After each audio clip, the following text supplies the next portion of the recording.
আসসালামু আলাইকুম। আমি ডক্টর জান্নাতুল ফেরদৌস বলছি। আশা করি সবাই ভালো আছেন, সুস্থ আছেন। অনেকেই আমার কাছে একটা বিষয় জানতে চেয়েছেন।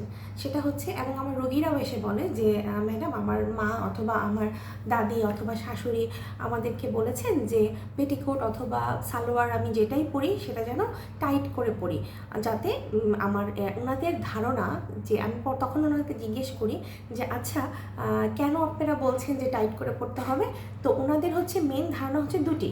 এক নাম্বার হচ্ছে টাইট করে পড়লে নাকি বাচ্চা উপর পেটে উঠে যাবে না, আর দুই নাম্বার হচ্ছে টাইট করে পড়লে বাচ্চা বেশি বড় হয়ে যাবে না, সেই জন্য নাকি নর্মাল ডেলিভারি হতে সহজ হবে। আসলে কি কথাটা যুক্তিসঙ্গত? এটা কি আসলেই সত্যি? এরকম কি হয়? আসলে সায়েন্টিফিক্যালি এটার কোনো আসলে ব্যাখ্যা নেই, বা মেডিকেল সায়েন্সেও এটার কোনো ব্যাখ্যা নেই যে হচ্ছে আপনি যদি টাইট করে পড়েন তাহলে বাচ্চা উপর পেটে উঠে যাবে না। আচ্ছা, আমি আজকে এই বিষয় নিয়েই কথা বলবো।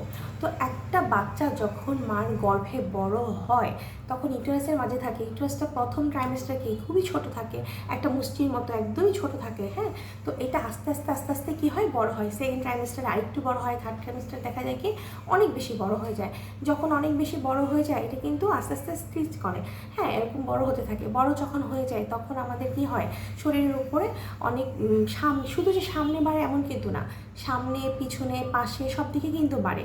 তখন দেখা যায় আমাদের লিভার, কিডনি, প্যানক্রিয়াস এগুলোর মধ্যে কিন্তু একটা চাপ পড়ে। তখন দেখা যায় একটা সাধারণভাবে চিন্তা করেন, যদি যখন বাচ্চা মানে পেটটা বড় হয়ে যাবে এবং এগুলোর মাঝে চাপ পড়বে তখন কিন্তু বাচ্চার মার একটা অস্বস্তি ফিল হবে।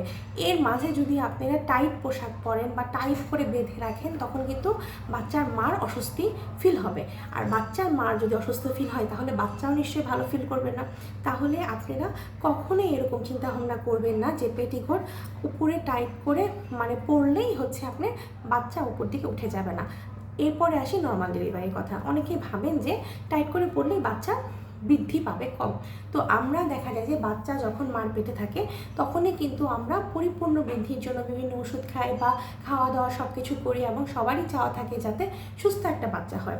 তো আমরা এটা কখনোই ভাববো না যে এরকম টাইট করে বাঁধলে বাচ্চা ছোট থাকবে। বাচ্চার যতটুকু বৃদ্ধি হয় ততটুকু কিন্তু বৃদ্ধি হবে, বরঞ্চ এতে দেখা যায় বাচ্চার মার, যেটা আমি বললাম, অস্বস্তি ফিল হবে।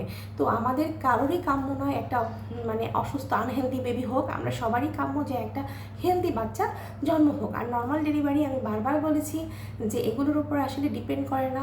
যদি বাচ্চার পজিশন ভালো থাকে, বাচ্চার মার যদি কোনো সমস্যা না থাকে, অন্য কোনো কমপ্লিকেশন না থাকে, তার যদি আল্লাহ রহমত করে, আমি সবসময় বলি আল্লাহর কথা, আল্লাহ যদি রহমত করে তাহলেই কিন্তু নর্মাল ডেলিভারি সম্ভব। আর আপনার ডাক্তার যদি বলে যে আপনি সব কিছু ফিট আছেন তখন আপনারা নর্মাল ডেলিভারির চেষ্টা করতে পারেন। তো আজকে থেকে আপনারা নিশ্চয়ই জিনিসটা আর মনের মাঝে ধরে রাখবেন না যে হচ্ছে পেটিকোট পরলে বাচ্চা উপর দিকে উঠে যাবে না এবং নর্মাল ডেলিভারি হবে। আপনারা বাচ্চার মাকে একদম নরম ঢিলে ঢালা কাপড় পরাবেন যাতে উনি কমফোর্ট ফিল করে, মানে স্বস্তি ফিল করে। এই গরমের মাঝে বাচ্চার মা কখনোই টাইট ফিট পোশাক পরবে না। শুধু গরম শীত বলে কথা না, মানে সব সময় বাচ্চার মা একটা কমফোর্ট জোনের মধ্যে থাকার চেষ্টা করবেন বাচ্চার মাকে। ভালো থাকবেন, সুস্থ থাকবেন। আল্লাহ হাফেজ।